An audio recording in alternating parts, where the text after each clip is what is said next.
Praise the lord. హల్లెలూయా. దేవునికి స్తోత్రం. ఈరోజు దేవుని వాగ్దానం యోహాను సువార్త 1వ అధ్యాయం 1వ వచనం.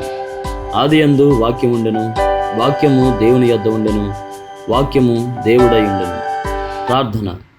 ప్రేమ కలిగిన తండ్రి, కృప కలిగిన యేసయ్య, నీ పరిశుద్ధ ఘనమైన నామాన్ని బట్టి నీకు వందనములు, స్తుతులు, స్తోత్రాలు చెల్లిస్తూ ఉన్నాం. నీవిచ్చినటువంటి మహాకృపను బట్టి మరి యొక్క దినమున మేమందరము కూడా నీతో కలిసి ప్రార్థన చేయటలో, నీ వాక్యమును ధ్యానించుటలో ఈ ఉదయకాలమందు మీరు చూపించిన ప్రేమకై నీకు స్తోత్రములు చెల్లిస్తూ ఉన్నాం. తండ్రి, దీవించండి, ఆశీర్వాదముతో నింపండి. ప్రతి దినము జరుగుతున్నటువంటి ఆదరణ వాక్యమును బట్టి నీ వెలుగింపును మెండుగా మాకు దయచేయమని, ఈ వాక్యము వినుచుండగా బిడ్డలైన వారందరిలో నీ యొక్క ఆత్మ వెలిగింపును ప్రసాదించమని మా మధ్యకు దేవుని వాక్యముగా వచ్చి వేసిన క్రీస్తు యేసు నామమున అడుగుచున్నాము తండ్రి, ఆమేన్. ప్రియ దేవుని విశ్వాసులారా, దేవుని యొక్క వాక్యాన్ని గనక మనం గమనించినట్లయితే దేవుని వాక్యము చెబుతుంది, ఆదియందు ఏమున్నది? దేవుని వాక్యమున్నది. దేవుని వాక్యము దేవుని యొద్ద ఉన్నది, ఆ వాక్యము దేవుడై ఉన్నది.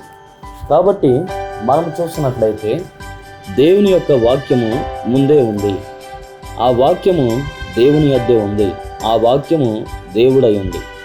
కాబట్టి దేవుడు లేకుండా ఏది కలగలేదు. మీరు ఆలోచన చేసినట్లయితే ఆదికాండమందు మొదటి మాటను కనుక మనం చూస్తే దేవుడు భూమి ఆకాశమును సృజించాడు అనే మాటను మనం చూస్తూ ఉన్నాం. ఆది దినమందు నుంచే ప్రభువారు చేసిన పని ఏంటయ్యా అంటే ప్రతి దానిని కూడా దేవుడు చూపించిన వాడిగా ఉన్నాడు. కాబట్టి దేవుడు అంటున్నాడు, అల్ఫను నేనే, ఒమేగాయు నేనే, మొదటి వాడును నేనే, కడపటి వాడును కూడా నేనే. కాబట్టి దేవుడు చెప్పినటువంటి మాట ఏంటంటే ఆయన మొదటివాడు, కడపటివాడు. ఆయన అల్ఫా ఉన్నాడు, ఒమేగాయి కూడా ఉన్నాడు, అంతమునై ఉన్నాడు, ఆది కూడా ఆయనై ఉన్నాడు. కాబట్టి ఆయన లేకుండా ఏది కూడా కలగలేదు. మీరు ఇంకా గమనించినట్లయితే దేవుని వాక్యంలో గనక మనం చూస్తే, దేవుని వాక్యము మరింతగా మనం విశ్లేషిస్తే దేవుడు వాక్యము చెబుతూ ఉంది ఏంటో తెలుసా? దేవుడు మొదటిగా వాక్యాన్ని ఎంచుకున్నాడు. ఈరోజు మనము దేవుని వాక్యాన్ని వినడానికి ఇష్టపడి దేవుని దగ్గరికి వస్తున్నాం. దేవుని దగ్గరికి వచ్చే ముందు అసలు ఈ వాక్యాన్ని ఎలా చదవాలి, ఎలా మనం ధ్యానం చేసుకోవాలి, ధ్యానం చేయడాన్ని బట్టి దేవుడిచ్చే గొప్ప తలాంతి ఏంటి, ఈ వాక్యాన్ని మనం ఆలోచన చేసినట్లయితే, క్షుణ్ణముగా మీరు పరిశీలన చూసినట్లయితే దేవుడి యొక్క వాక్యము దేవుని యొద్దే ఉంది. ఆ వాక్యము ఏమైంది? దేవుడై ఉంది. కాబట్టి మనమందరం కూడా దేవుని బిడ్డలం. దేవుని బిడ్డలుగా ఉన్నటువంటి మనము, మన మనసు దేవుని దగ్గర ఉందా? ఆ మనసు నువ్వు దేవునికి ఇచ్చేదానిగా ఉంటున్నావా? నీవే ఆలోచించు. దేవునికి నీ మనసును నువ్వు ఇస్తే దేవుని యొక్క మనసు నీకిచ్చేవాడిగా ఆయన ఉంటాడు. కాబట్టి ఆయన ఏదైతే నీకు ఇవ్వాలనుకుంటున్నాడో అది నువ్వు పొందగలిగే దానిగా ఉండాలి.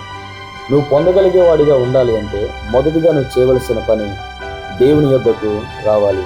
దేవుని యొద్దకు వస్తే తప్ప దేవుని యొక్క స్థితి మనకి కనపడదు. కాబట్టి దేవుని బిడ్డలారా గమనించండి, ఇక్కడ యోహాను యొక్క స్థితి ఎలాగుంది అంటే, ముందుగా అసలు వాక్యం ఎక్కడి నుంచి వచ్చింది, ఈ వాక్యం ఎక్కడుంది, ఈ వాక్యం ఎవరై ఉన్నారు అనే ప్రశ్నలు తనలో తాను వేసుకొని దేవుడి యొద్దకు వెళ్ళినప్పుడు దేవుని దగ్గర అతనికి సమాధానం దొరికింది. ఏంటా సమాధానం? దేవుని యొక్క వాక్యము దేవుడి దగ్గరే ఉంది. ఆ వాక్యము ఎలాగుంది అంటే కృపా సత్య సంపూర్ణతగా నిలిచిన దానిగా ఉంది. దేవుని వాక్యం సెలవిస్తూ ఉంది, నీకు కృపను ప్రసాదిస్తుంది. దేవుని వాక్యం సెలవిస్తూ ఉంది, నీకు సత్యాన్ని నేర్పిస్తుంది. దేవుని వాక్యం సెలవిస్తూ ఉంది, నువ్వు నడిచే మార్గము సరైనదా కాదా అని నీకు తెలియజేసేదానిగా ఉంటుంది. ఏది నువ్వు మాట్లాడేది సత్యంగా మాట్లాడుతున్నావా? నువ్వు నడిచే మార్గము సరైన దానిగా నీకు కనబడుతుందా? నువ్వు చెప్పే ప్రతి మాట దేవునికి యథార్థవంతులుగా నువ్వు జీవించగలిగే దానిగా చేస్తుందా? నువ్వు ఆలోచన చేయి.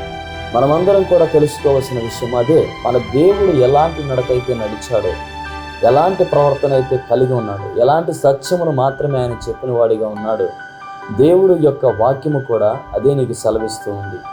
దేవుని వాక్యము సెలవిస్తున్న మాట ఏమిటి? దేవుడి యొక్క స్థితి ఎలాగ ఉంది?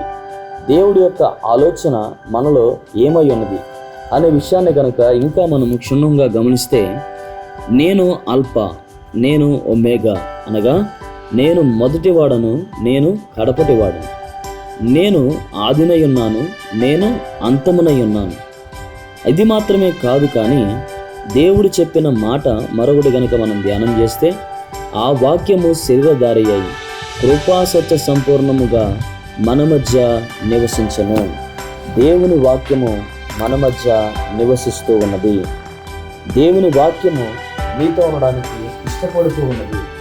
దేవుడు నీలో ఉండడానికి ఇష్టపడేవాడిగా ఉంటున్నాడు.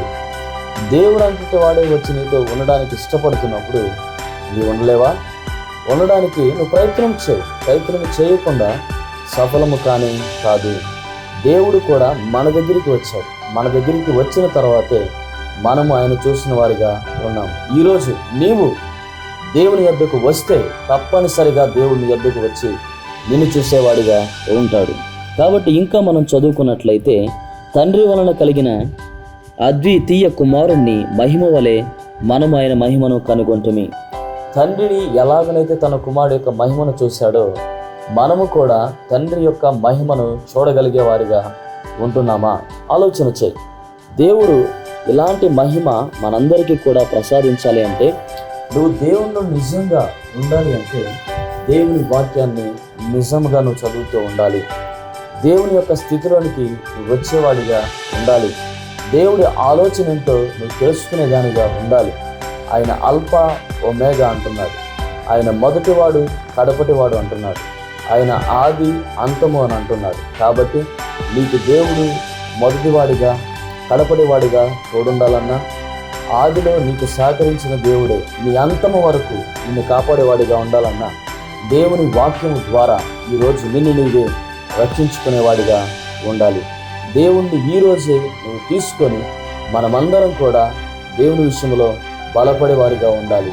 అలాంటి స్థితి ఏకీవించిన మనందరికీ ప్రభువే ప్రసాదించును గాక. ప్రార్థన. ప్రేమ కలిగిన తండ్రి, కృప కలిగిన యేసయ్య, నీ పరిశుద్ధ ఘనమైన నామాన్ని బట్టి నీకు వందనములు, స్తుతులు, స్తోత్రాలు చెల్లిస్తూ ఉన్నాం. చెప్పబడినటువంటి మాటను బట్టి ఆదియందు వాక్యముండెను, వాక్యము దేవుని యొద్ద ఉండెను, ఆ వాక్యము దేవుడై ఉండెను. నిజమే తండ్రి, దేవుని యొక్క వాక్యము మాలో ఉంది కాబట్టి మమ్ములను శ్రేష్ఠులుగా చేస్తుంది. ఆ శ్రేష్ఠత్వాన్ని మేము కలిగి ఉండాలి. కాబట్టి ఈ శ్రేష్ఠత్వంలోనికి వచ్చే ధన్యత మా అందరికీ మీరు ప్రసాదించండి.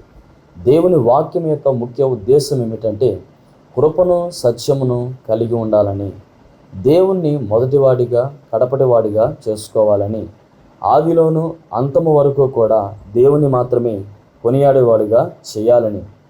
కాబట్టి తండ్రి, ఈరోజు మేము చేయవలసినటువంటి ప్రతి పనిని కూడా యథార్థముగా నీ ముందు మేము జరిగిస్తూ ఉన్నాము. కాబట్టి నీ యొక్క శక్తిని, నీ కృపను ఈ వాక్యం వింటున్న ప్రతి ఒక్క బిడ్డ మీద, ప్రతి ఒక్క కుమారుని మీద, ప్రతి కుమార్తె మీద, మా అందరి మీద వర్షింపచేసి నీ మహిమ ప్రభావం మెండుగా మాకు చూపించమని, ముఖ్యముగా నాయన నీ యొక్క శ్రోతలను ప్రతి ఒక్కరిని కూడా ప్రతి దానిలో ఆశీర్వదించమని, వారికి రావాల్సిన దీవెన దయచేయమని క్రీస్తు యేసు నామమున అడుగుచున్నాం తండ్రి. ఆమేన్.